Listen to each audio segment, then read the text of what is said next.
جمادی الثانی کا ماہ مقدس چل رہا ہے، جس کی آج 13 تاریخ ہے۔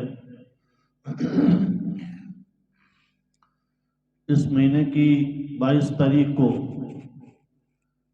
خلیفہ بلا فاصل حضور صلی اللہ علیہ وسلم کے رفیق سفر و حضر جناب سیدنا ابو بکر صدیق رضی اللہ تعالیٰ عنہ کی وفات ہوتی ہے۔ اسی حوالے سے چند گزارشات کروں گا۔ دعا کریں اللہ رب العزت حق سچ بیان کرنے سمجھنے آپ حضرات کو سمجھانے کی توفیق عطا فرمائے، اور دعا ہے کہ اللہ رب العزت حق سمجھنے سمجھانے کے بعد ہم سب کو عمل صالح کی توفیق عطا فرمائے۔ اللہ رب العزت نے انسان کو مختلف اعضاء و جوارے دیے ہیں، جس میں انسان کے ہاتھ ہیں، پاؤں ہیں، آنکھیں ہیں، اس کی زبان ہے، دماغ ہے۔ تو یہ جتنے بھی عضو اللہ رب العزت نے اس انسان کو عطا کیے ہیں، ان سب کا کوئی نہ کوئی کام ہے۔ جس طرح ہاتھوں کا کام ہے پکڑنا، پاؤں کا کام ہے چلنا، زبان کا کام ہے بولنا، ناک کا کام ہے سونگھنا، آنکھوں کا کام ہے دیکھنا، کانوں کا کام ہے سننا، دماغ کا کام ہے سوچنا، اسی طرح اللہ رب العزت نے ہر ایک بندے کو سینے میں ایک دل دیا ہے۔ اس دل کا کام ہے محبت کرنا۔ یہ محبت کرتا ہے، اور اللہ رب العزت کا تقاضا بھی اس بندے سے یہ ہے کہ یہ اللہ سے محبت کرے۔ ہمارے پیارے نبی صلی اللہ علیہ وسلم نے ارشاد فرمایا، اپنے رب سے محبت کرو، اس لیے کہ وہ تمہارا خالق و مالک ہے۔ تمہیں جتنی چیزیں نظر آتی ہیں، جتنی نظر نہیں آتی، وہ ساری کی ساری تخلیق کرنے والا اللہ ہے۔ لہذا اپنے رب سے محبت کرو۔ اب ہم سارے اکٹھے ہو کے جاتے ہیں، یا اللہ جی ہم آپ سے محبت کرنا چاہتے ہیں، تو اللہ رب العزت نے اپنی محبت کا ایک معیار بتایا، اور میں اگر مجھ سے محبت کرنا چاہتے ہو نا، تو پھر میرا ایک محبوب ہے، اس محبوب سے محبت کرو۔ جو میرے محبوب سے محبت کرے گا، اس کی اتباع کرے گا، یحببکم اللہ، میں اللہ اس سے محبت کروں گا۔ اب ہم سارے جاتے ہیں عبداللہ کے در یتیم، آمنہ کے لال، محبوب ذوالجلال کی بارگاہ ناز میں، اور عرض کرتے ہیں، اے اللہ کے حبیب ہم آپ سے محبت کرتے ہیں، یا رسول اللہ آپ ہمیں اپنا بنا لیں۔ تو اللہ کے پیارے حبیب صلی اللہ علیہ وسلم نے فرمایا کہ جس طرح تمہیں اللہ نے میری بارگاہ میں بھیجا ہے، اللہ رب العزت نے شرط یہ لگائی ہے، مجھ سے محبت کرو، میری اتباع کرو، میں اللہ تمہیں محبوب بناؤں گا۔ فرمایا جس طرح میں اللہ کا محبوب ہوں، اسی طرح میرے بھی کچھ محبوب ہیں، ان محبوبوں سے محبت کرو تو میں محمد تم سے محبت کروں گا۔ فمن احبہم فبحبی احبہم۔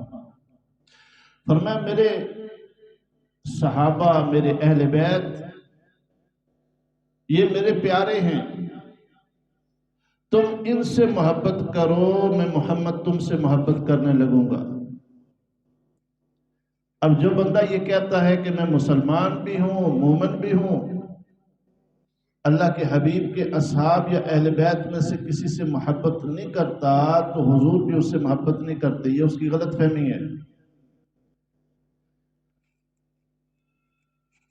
اور پھر حضور صلی اللہ علیہ وسلم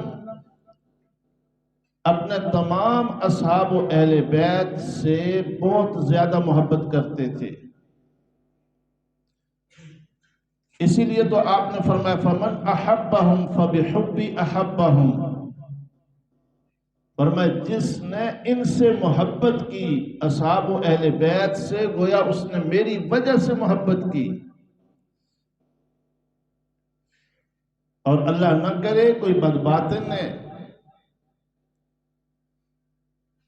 کوئی سیاہ دل والا ہے تو فرمایا فمن ابغضہم فببغضی ابغضہم، فرمایا جس نے میرے اصحاب و اہل بیت سے بغض رکھا اس نے میری وجہ سے رکھا،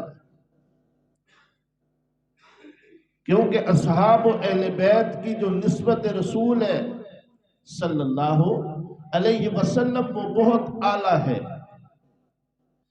اتنی اعلیٰ نسبت ہے کہ جس صحابی نے ایک لحظہ، ایک لمحہ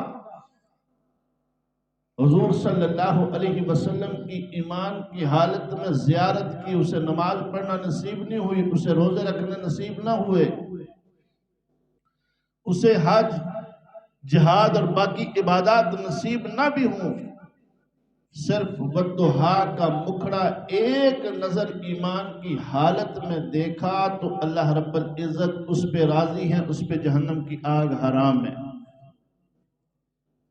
یہ حضور صلی اللہ علیہ وسلم کے مبارک چہرے کو دیکھنے کا اجر ہے کہ نسبت رسول کی وجہ سے اللہ رب العزت نے مقام اسے اتنا اعلیٰ عطا کر دیا کہ تمام اہل سنت کے علماء اس پہ متفق ہیں کہ جس نے ایک نظر ایمان کی حالت میں حضور کے چہرے کو دیکھا، بعد میں آنے والی ساری امت مل جائے تو اس کا مقابلہ نہیں کر سکتی۔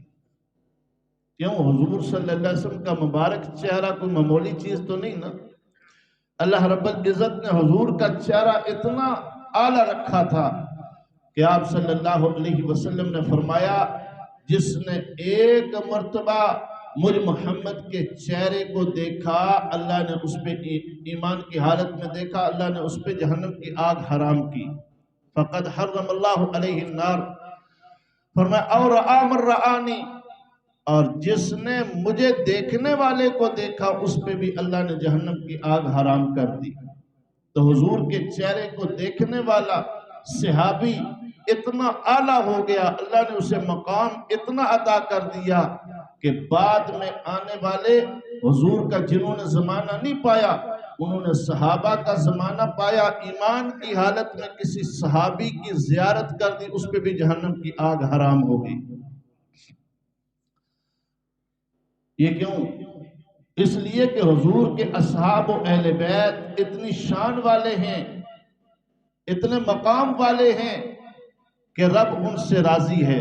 فرمایا والسابقون الاولون من المہاجرین والانصار والذین اتبعوہم باحسان رضی اللہ عنہم ورضوا عنہ، فرمایا وہ جو ایمان میں پہل کرنے والے، سبقت لے جانے والے، پہلے ایمان قبول کرنے والے، چاہے وہ مہاجرین ہوں چاہے انصار ہوں، اور پھر بعد میں ان کی اتباع کرنے والے نیکی کے جذبے کے ساتھ، فرمایا یہ سب اتنے خوش نصیب ہیں کہ رب ان سے راضی اور یہ اپنے رب سے راضی۔ اور جس وقت رب ان سے راضی ہو گیا تو ان کو مقام کیا دیا، ان کا سٹیٹس کیا ہے؟ فرمایا فَإِنْ آمَنُوا بِمِثْلِ مَا آمَنْتُمْ بِهِ فَقَدْ اهْتَدَوْا، فرمایا اب بعد میں آنے والے ان کی طرح ایمان لائیں گے۔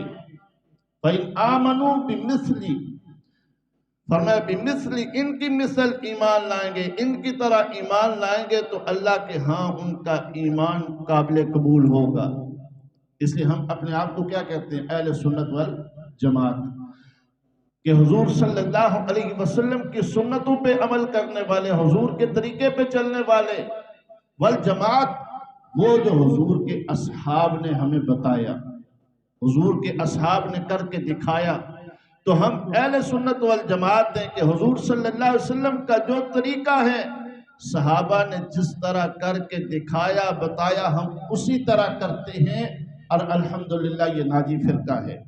حضور صلی اللہ علیہ وسلم فرمایا، بعض امتوں کے 71 فرقے تھے، بعض کے 72، فرمایا میری امت کے 73 فرقے ہوں گے۔ یا رسول اللہ پھر کامیاب کون سا فرقہ ہوگا؟ فرمایا ما انا علیہ و اصحابی، وہ جو میرے طریقے پہ ہوگا اور میرے صحابہ کے طریقے پہ ہوگا وہ کامیاب ہوگا۔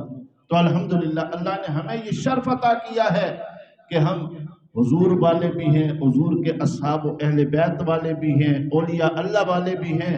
ہم ساری جتنی حضور کی نسبتیں ہیں ان سب کا دل و جان سے ادب کرتے ہیں، احترام کرتے ہیں۔ اللہ ہم سب کو اس سچے مذہب پہ قائم دائم رکھے۔ تو عرض کر رہا تھا کہ حضور کے اصحاب کو اللہ نے مقام یہ دیا، سٹیٹس یہ دیا، فرمایا فَإِنْ آمَنُوا بِمِثْلِ مَا آمَنْتُمْ بِهِ فَقَدْ اهْتَدَوْا، بعد میں آنے والے اگر ایمان لانا چاہتے ہیں ان کا اقتداء کرو، ان کی مثل آؤ۔ جب ان کی مثل ایمان لے کے آؤ گے تو کامیابی پاؤ گے، اور اگر ان کی مثل ایمان نہ لایا، بے شک کلمہ پڑھتے رہو، بے شک اپنے آپ کو مسلمان مومن کہتے رہو، اگر ان کا دامن تم نے چھوڑ دیا، ان سے مراد اصحاب و اہل بیت ہیں، فرمایا ان اصحاب و اہل بیت کا دامن تم نے چھوڑ دیا تو اللہ کو تمہارے اس ایمان کی، اس مسلمانی کی ضرورت نہیں۔ کیوں؟ اس لیے کہ یہ اتنے اعلیٰ ہیں، اللہ رب العزت نے ایمان کا ان کو معیار اس لیے بنایا کہ پہلے اس جماعت کا اللہ نے ٹیسٹ لیا، اس کا امتحان لیا۔ اللہ فرماتے ہیں اولئک الذین امتحن اللہ، یہ میرے محبوب کے صحابہ وہ اعلیٰ جماعت ہیں، وہ اعلیٰ شخصیات ہیں، وہ ذوات قدوسیہ ہیں کہ میں اللہ نے ان سب کا امتحان لیا۔ یا اللہ امتحان کس طرح لیا؟ کہاں بٹھا کے لیا؟ کون سے کارپٹ پہ بٹھایا؟ کون سی کرسیوں صوفوں پہ بٹھایا؟ فرمایا نہ کرسیوں پہ بٹھایا، نہ کارپٹ پہ، نہ صوفوں پہ بٹھایا۔ یا اللہ کہاں بٹھا کے لیا؟ کس طرح لیا؟ فرمایا کبھی کوئلوں پہ لٹا کے ان کا امتحان لیا، کبھی ان کو گرم ریت پہ لٹا کے امتحان لیا، کبھی دشمن نے ان پہ شکنجا ٹائٹ کیا، اس وقت میں نے امتحان لیا۔ یا اللہ امتحان لیا تو پھر رزلٹ کیا ہے؟ فرمایا اولئک الذین امتحن اللہ قلوبہم للتقوی، فرمایا میں اللہ نے جب ان کا امتحان لیا تو ان سب کے دلوں میں تقوی کے سوا کسی اور چیز کو نہیں پایا۔ تو صحابہ اہل بیت کے دلوں میں کون سی چیز ہے، کس چیز کا اللہ نے امتحان لیا؟ تقوی کا، اور فرمایا ان کا تقوی اعلیٰ درجے کا معیار تھا۔ فرمایا اولئک هم المفلحون، یہ سارے کے سارے کامیاب ہو گئے، فلاح پانے والے۔ اولئک هم الصادقون، یہ سب سچے۔ اولئک حزب اللہ، یہ اتنے کامیاب کہ میں اللہ ان کو اپنی جماعت کہہ رہا ہوں۔ فرمایا محمد یہ شگرد تیرے ہیں اور جماعت کس کی ہیں، فوجی کس کے ہیں؟ میں اللہ کے ہیں۔ اور فرمایا اولئک هم المؤمنون حقا، یہ ایسے ہیں امتحان میں یوں کامیاب ہو گئے، پکے سچے مومن ہیں۔ اب ان سب کے ایمان کی، ان سب کے کامیابی کی، ان سب کی فلاح کی، ان سب کی فوز کی کامیابی کی دلیل اللہ نے قرآن پاک کو بنا کے نازل کر دیا۔ جس وقت ان سب کے تقوی کا اللہ نے اظہار کر دیا، اب آئیے جس شخصیت کا آج ذکر کرنا ہے اس کو اللہ رب العزت نے ان کا سردار بنا دیا۔ ابو بکر وہ شخصیت ہے کہ حضور نبی رحمت صلی اللہ علیہ وسلم نے اعلان نبوت کیا، سب سے پہلے کلمہ پڑھنے والا مردوں میں ابو بکر ہے۔ حضور نے فرمایا صلی اللہ علیہ وسلم، میرے صحابہ، میں نے جس پہ بھی کلمہ پیش کیا، جس کو دعوت دی، ہر بندے نے دلیل مانگی، ہر بندے نے معجزہ مانگا، ابو بکر واحد شخصیت ہے جس نے کوئی دلیل نہیں مانگی، کوئی معجزہ نہیں مانگا۔ ابو بکر نے کہا یا رسول اللہ ہاتھ آگے کیجئے، میں آپ کے ہاتھ پہ بیعت کر کے ایمان کو قبول کرتا ہوں۔ تو ابو بکر وہ شخصیت ہے کہ سب سے پہلے جس نے حضور کا کلمہ پڑھا۔ اب کلمہ پڑھنے کے بعد ابو بکر صدیق رضی اللہ تعالیٰ عنہ جب ایمان قبول کر لیتے ہیں، اب جان حضور کے لیے قربان، مال حضور کے لیے قربان، اولاد حضور کے لیے قربان۔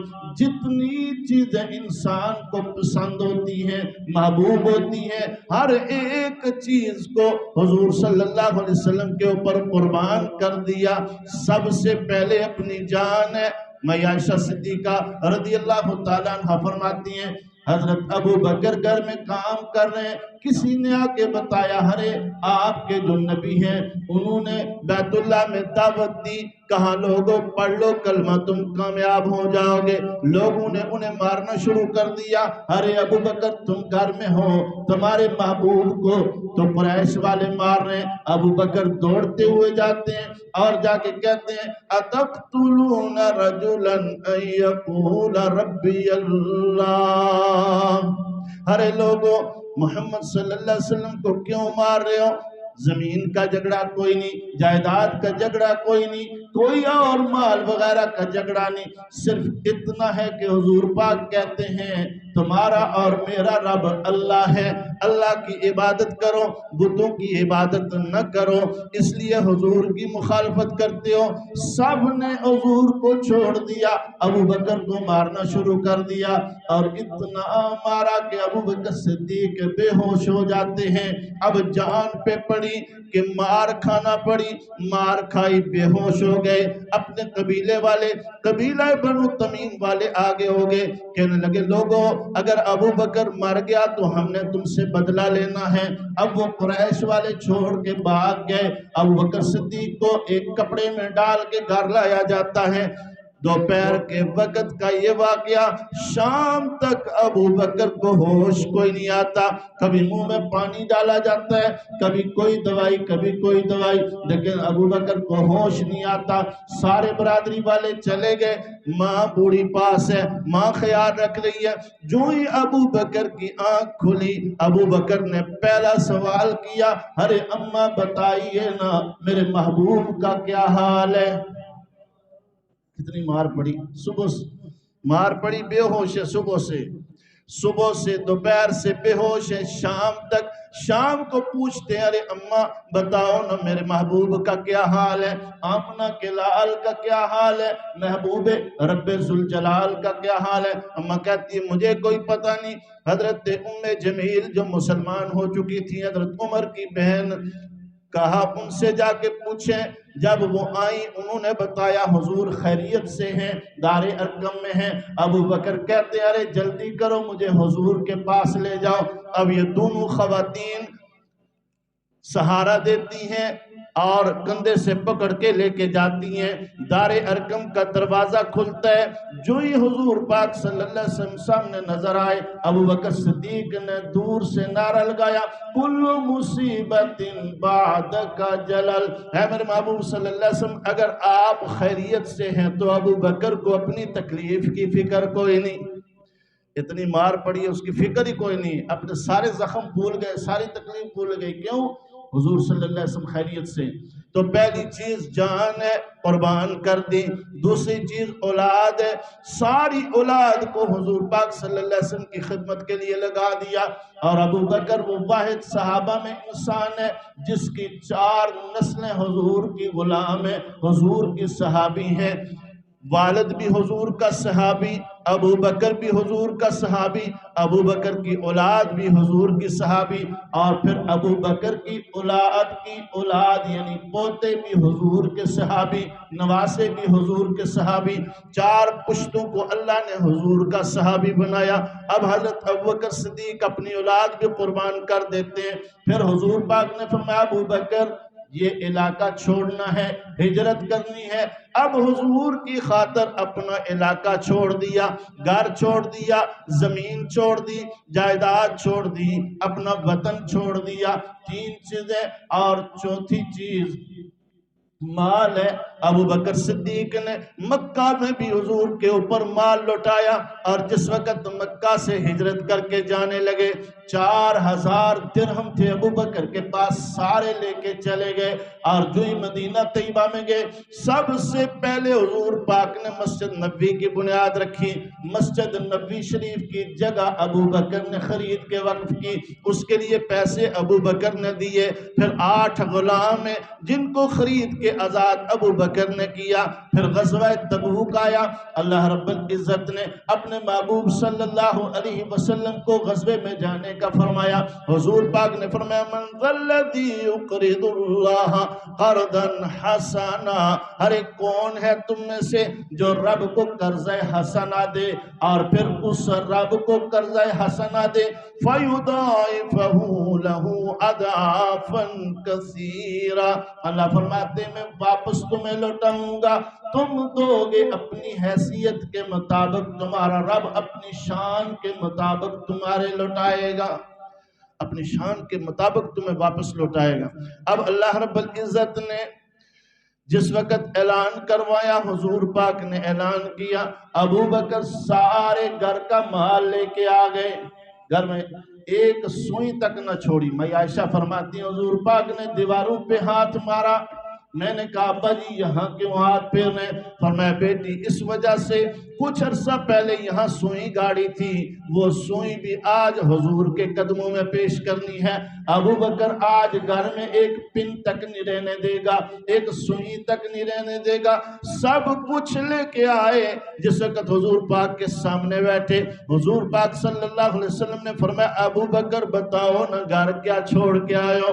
فرمایا یا رسول اللہ صلی اللہ علیہ وسلم گھر اللہ اور اس کے رسول کی محبت چھوڑ کے آیا ہوں، اللہ اور اس کے رسول کے نام کے سوا گھر میں کچھ نہیں چھوڑا۔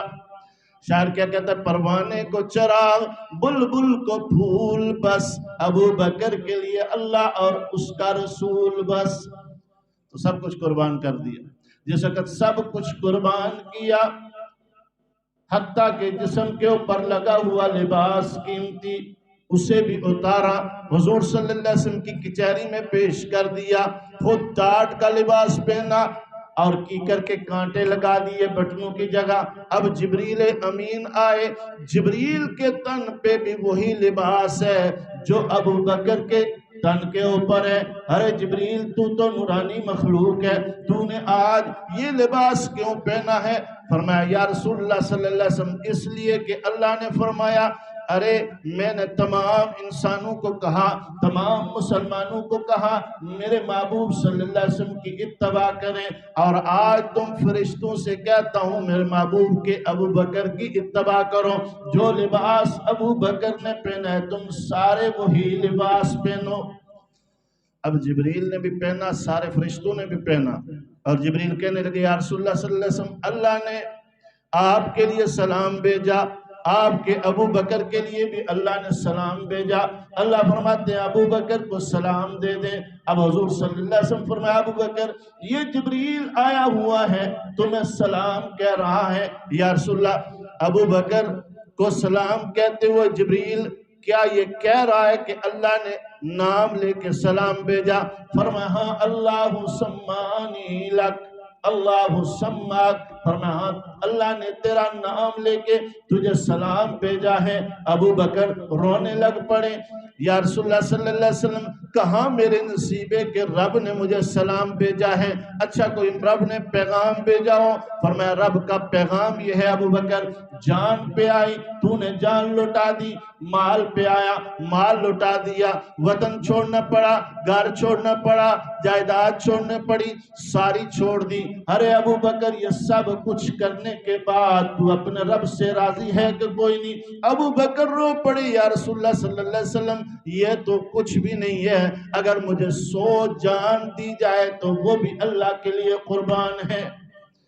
اللہ رب العزت نے جس وقت یہ جذبہ دیکھا ابو بکر کا، اللہ رب العزت نے فوراً قرآن اتار دیا، سورہ لیل اتاری، فرمایا وَسَيُجَنَّبُهَا الْأَتْقَى، فرمایا وہ جو تقوی والا ہے، وہ جو متقی ہے، جس نے مال خرچ کیا، اللہ نے اس کو جہنم سے کوسوں دور رکھا ہے، جہنم سے بہت دور رکھا ہے۔ وَسَيُجَنَّبُهَا الْأَتْقَى، اور وہ جو اتقا ہے، جو متقیوں میں سب سے اونچی شان والا ہے۔ اب سارے صحابہ، قرآن کہتا ہے اولئک ھم المتقون، سارے صحابہ متقی ہیں، لیکن ابو بکر ان میں اتقا ہے۔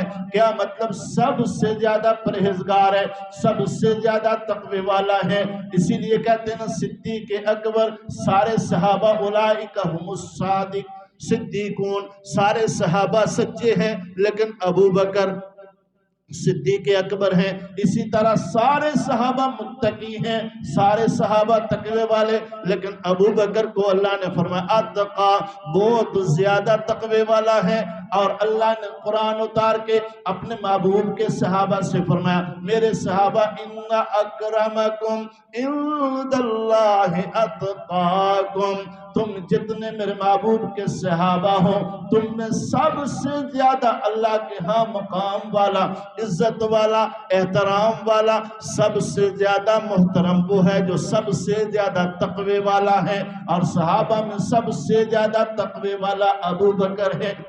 تو گویا سب سے زیادہ کون پسند ہے اللہ کو؟ ابو بکر پسند ہے حضور کے صحابہ میں۔ اور پھر حضرت عبد الرحمن ابن عوف فرماتے ہیں حضور سے پوچھا گیا یا رسول اللہ آپ کو صحابہ میں کون پسند ہے؟ فرمایا عائشہ کا باپ ابو بکر سب سے زیادہ پسند ہے۔ تو اللہ نے فرمایا وَسَيُجَنَّبُهَا الْأَتْقَى، اس کو جہنم سے بہت دور رکھا گیا۔